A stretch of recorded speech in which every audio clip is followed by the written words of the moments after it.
ನಮ್ಮೆಲ್ಲರ ಮಾರ್ಗದರ್ಶಿಗಳು ಈ ಸಂದರ್ಭದಲ್ಲೂ ಸಹ ಡೆಲ್ಲಿನಲ್ಲಿ ನರೇಂದ್ರ ಮೋದಿ ಅವರ ಜೊತೆ ಕಾರ್ಯಕ್ರಮ ಮುಗಿಸಿ ಇಲ್ಲಿಗೆ ಬಂದಿರುವಂತ ನಮ್ಮೆಲ್ಲರ ನಾಯಕರು, ನಮ್ಮೆಲ್ಲರ ಮಾರ್ಗದರ್ಶಿಗಳಾದಂತ ಮಾನ್ಯ ದೇವೇಗೌಡರೇ, ಈ ಕಾರ್ಯಕ್ರಮವನ್ನ ಉದ್ಘಾಟನೆ ಮಾಡಿ ಸವಿಸ್ತಾರವಾಗಿ ಮಾತನಾಡಿದಂತ ಮಾನ್ಯ BL ಸಂತೋಷ್ ಜಿ ಅವರೇ, ಅಧ್ಯಕ್ಷತೆಯನ್ನು ವಹಿಸಿರುವಂತ M ಕೃಷ್ಣೇಗೌಡರೇ, ಚೆಲುವಾದಿ ನಾರಾಯಣ ಸ್ವಾಮಿ ಅವರೇ,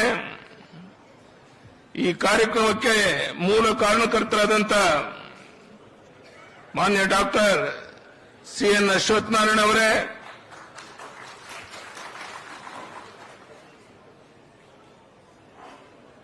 ಮಾನ್ಯ ಮೂಡುಬುಷಿ ಮದನ್ ಗೋಪಾಲ್ ಅವರೇ, ಡಾಕ್ಟರ್ B ತಿಮ್ಮೇಗೌಡರೇ, ಉಪಸ್ಥಿತ ಎಲ್ಲ ಬಂಧುಗಳೇ, ನಾನು 5-6 ನಿಮಿಷ ಮಾತ್ರ ಮಾತನಾಡ್ತೇನೆ. ದೇವೇಗೌಡರನ್ನ ಕುಂಡಿಸಿಕೊಂಡು ಹೆಚ್ಚು ಮಾತನಾಡುವಂತದ್ದು ಸರಿಯಲ್ಲ. ಬಂಧುಗಳೇ, ಇನ್ನು ನಮ್ಮೆಲ್ಲರ ಆದರಣೀಯ ನಾಯಕ ಮಾಜಿ ಪ್ರಧಾನಮಂತ್ರಿ ಭಾರತ ರತ್ನ ಶ್ರೀ ಅಟಲ್ ಬಿಹಾರಿ ವಾಜಪೇಯಿ ಅವರ 100ನೇ ಜನ್ಮದಿನದಲ್ಲಿ ನಾವೆಲ್ಲ ಭಾಗವಹಿಸಿದ್ದೇವೆ.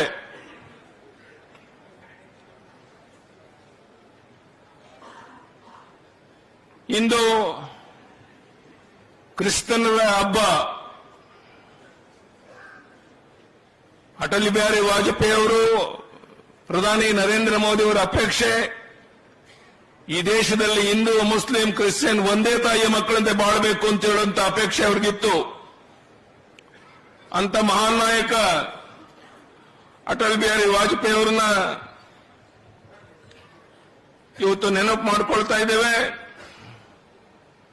ಒಂದು ಬಾರಿ ಜವಾಹರ್ಲಾಲ್ ನೆಹರು ಅವರು ಹೇಳಿದ್ರು, ಮುಂದೊಂದು ದಿನ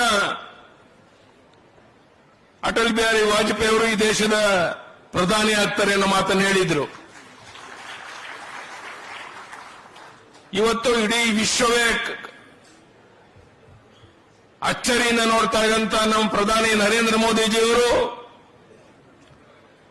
ಯಾವ ಅಟಲ್ ಬಿಹಾರಿ ವಾಜಪೇಯಿ ಅವರು ಹಾಕಿಕೊಟ್ಟ ಮಾರ್ಗದರ್ಶನದಲ್ಲಿ ಈ ದೇಶವನ್ನ ಮುನ್ನಡೆಯತ್ತ ತಗೊಂಡು ಹೋಗ್ತಾ ಇರುವಂತಹದ್ದು ನಮ್ಮೆಲ್ಲರಿಗೂ ತುಂಬಾ ಆನಂದ ತರುವಂತ ಸಂಗತಿ.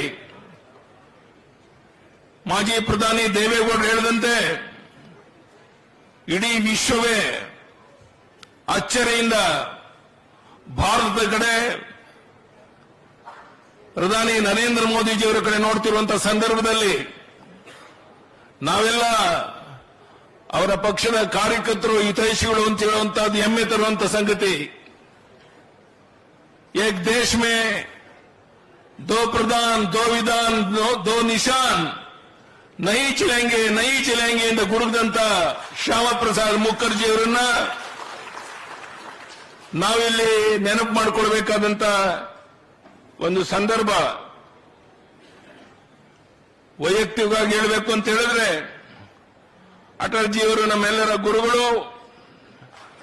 ವಾಜಪೇಯಿಯವರ ಸೈದ್ಧಾಂತಿಕ ನಿಷ್ಠೆ, ಪ್ರಾಮಾಣಿಕತೆ, ಕಾರ್ಯವೈಖರಿಗಳು ಆದರ್ಶಪ್ರಾಯ ಮಾತ್ರವಲ್ಲ, ಅವರ ದೈನಂದಿನ ನಡೆ ನುಡಿ, ಅವರ ಒಡನಾಟ, ಮಾರ್ಗದರ್ಶನಗಳು, ಅವರ ಪ್ರೀತಿ, ಆತ್ಮೀಯತೆ ಕೂಡ ವೈಯಕ್ತಿಕವಾಗಿ ನನ್ನ ಮೇಲೆ, ನಿಮ್ಮೆಲ್ಲರ ಮೇಲೆ ಬೀರಿದೆ.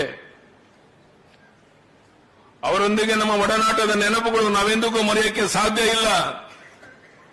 ಅಂತ ಮಹಾನ್ ನಾಯಕನನ್ನ ನೆನಪು ಮಾಡಿಕೊಳ್ಳುವಂತ ಸಂದರ್ಭದಲ್ಲಿ ನಮ್ಮ ಮಾಜಿ ಪ್ರಧಾನಿ ದೇವೇಗೌಡರು ಏನ್ ನಮ್ಮೆಲ್ಲರಿಗೂ ಮಾರ್ಗದರ್ಶನ ಮಾಡ್ತಾ ಇದ್ದಾರೆ.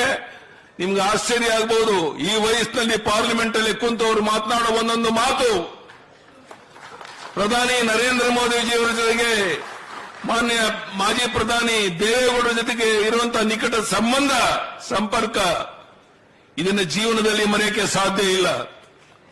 ಅಂತ ವ್ಯಕ್ತಿ ಡೆಲ್ಲಿನಲ್ಲಿ ಕಾರ್ಯಕ್ರಮ ಮುಗಿಸಲಿಕ್ಕೆ ಬಂದಿದ್ದಾರೆ ಅಂತ ಹೇಳಿದ್ರೆ ಬಹುಶಃ ನಮ್ಮೆಲ್ಲರಿಗೂ ದೇವೇಗೌಡರಂತ ಒಬ್ಬ ವ್ಯಕ್ತಿ ಮಾರ್ಗದರ್ಶನ ಮಾಡಕ್ಕೆ ಸಿಕ್ಕಿರುವಂತ ನಮ್ಮ ಸೌಭಾಗ್ಯ. ಅವರು ಆರೋಗ್ಯವಂತರಾಗಿರಲಿ, ನಮ್ಮೆಲ್ಲರಿಗೂ ಆಶೀರ್ವದಿಸ್ತಾ ಇರಲಿ ಅಂತ ಹೇಳ್ತಾ ಈ ಶುಭ ಸಂದರ್ಭದಲ್ಲಿ ತಾವು ಇಷ್ಟು ದೊಡ್ಡ ಸಂಖ್ಯೆಯಲ್ಲಿ ಸೇರಿ ಈ ಕಾರ್ಯಕ್ರಮ ಯಶಸ್ವಿ ಮಾಡಿಕೊಟ್ಟಿದ್ದೀರಾ.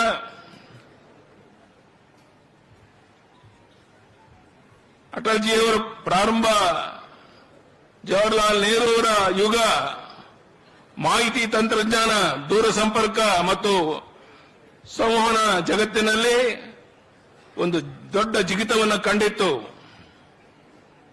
ಈಗಾಗಲೇ ಸಂತೋಷ್ ಜಿ ಅವರು ಹೇಳಿದಂತೆ ಇಂದಿಗೂ ಜನರು ಸುವರ್ಣ ಚತುರ್ಭುಜ ಯೋಜನೆ ನೆನೆಸಿಕೊಳ್ತಾ ಇದ್ದಾರೆ. ಮೇ 11, 1998 ಪ್ರೊಕ್ರಾನ್ ಪರೀಕ್ಷೆ ನಡೆಸಿತ್ತು. ಅಟಲ್ಜಿಯವರ ರಾಜಕೀಯ ಉದ್ದಕ್ಕೂ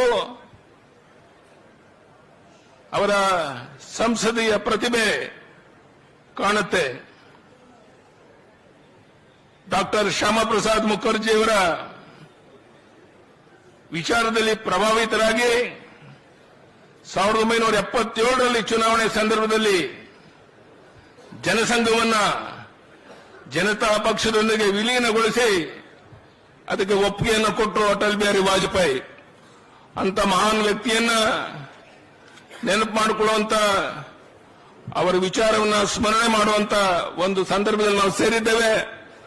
ನಾನು ಇಷ್ಟೇ ನಿಮ್ಗೆ ಹೇಳಕ್ಕೆ ಇಚ್ಛೆ ಪಡುವಂತಹದ್ದು, ಮಾನ್ಯ ಮಾಜಿ ಪ್ರಧಾನಿ ದೇವೇಗೌಡರ ಮಾರ್ಗದರ್ಶನ, ಹಾಲಿ ಪ್ರಧಾನಿ ನರೇಂದ್ರ ಮೋದಿ ಅವರು ಇಡೀ ಜಗತ್ತೇ ಮೆಚ್ಚಿರುವಂತಹ ಮಹಾನ್ ನಾಯಕರ ನೇತೃತ್ವ ಇಡೀ ವಿಶ್ವವೇ ಅಚ್ಚರಿಯಿಂದ ಭಾರತದ ಕಡೆ ನೋಡ್ತಾ ಇದೆ. ಬರುವಂತಹ ದಿವಸಗಳಲ್ಲಿ ಇಡೀ ವಿಶ್ವವೇ ಮೆಚ್ಚೋ ರೀತಿಯಲ್ಲಿ ಭಾರತವನ್ನು ಮುನ್ನಡೆಯುತ್ತ ತಗೊಂಡೋಗಬೇಕಾಗಿದೆ. ನಮ್ಮ ಮಾಜಿ ಪ್ರಧಾನಿ ದೇವೇಗೌಡರು ಹೇಳಿದಂತೆ ಈ ರೈತ ನೆಮ್ಮದಿಯಿಂದ ಇರಬೇಕು ಅಂತ ನೀರಾವರಿ ಯೋಜನೆಗೆ ಆದ್ಯತೆ ಸಿಗಬೇಕು. ಆ ಕೆಲಸ ಆಗ್ತಾ ಇದೆ, ಇನ್ನು ಹೆಚ್ಚು ಆಗಲಿ ನಮ್ಮೆಲ್ಲ ರೈತರು ನೆಮ್ಮದಿಯಿಂದ, ಗೌರವದಿಂದ, ಸ್ವಾಭಿಮಾನದಿಂದ ಬಾಳಿ ಬದುಕುವಂತ ಒಳ್ಳೆ ಕಾಲ ಬರಲಿ ಅಂತ ದೇವರಲ್ಲಿ ಪ್ರಾರ್ಥನೆ ಮಾಡಿ, ಇಂಥ ಅಪರೂಪದ ವಿಶೇಷವಾದ ಒಂದು ಕಾರ್ಯಕ್ರಮದಲ್ಲಿ 4 ಮಾತನಾಡಕ್ಕೆ ಅವಕಾಶ ಮಾಡಿಕೊಟ್ಟಂತ ವ್ಯವಸ್ಥಾಪಕರಿಗೆ ವಂದಿಸಿ ಮತ್ತೊಮ್ಮೆ ನಮ್ಮ ಅಶ್ವಥ್ ನಾರಾಯಣ ಅವರು ವಿಶೇಷವಾದ ಪ್ರಯತ್ನ ಮಾಡಿ ಈ ಕಾರ್ಯಕ್ರಮವನ್ನು ಯಶಸ್ವಿ ಮಾಡೋಕ್ಕೆ ಪ್ರಾಮಾಣಿಕ ಪ್ರಯತ್ನ ಮಾಡಿ ಇದನ್ನು ಯಶಸ್ವಿ ಮಾಡಿದ್ದಾರೆ. ಅವರಿಗೆ ಮತ್ತೊಮ್ಮೆ ಅಭಿನಂದನೆಯನ್ನು ಸಲ್ಲಿಸಿ ನನ್ನ ಮಾತನ್ನು ಮುಗಿಸ್ತೇನೆ. ಧನ್ಯವಾದಗಳು. ನಮಸ್ಕಾರ. ಭಾರತ್ ಮಾತಾ ಕಿ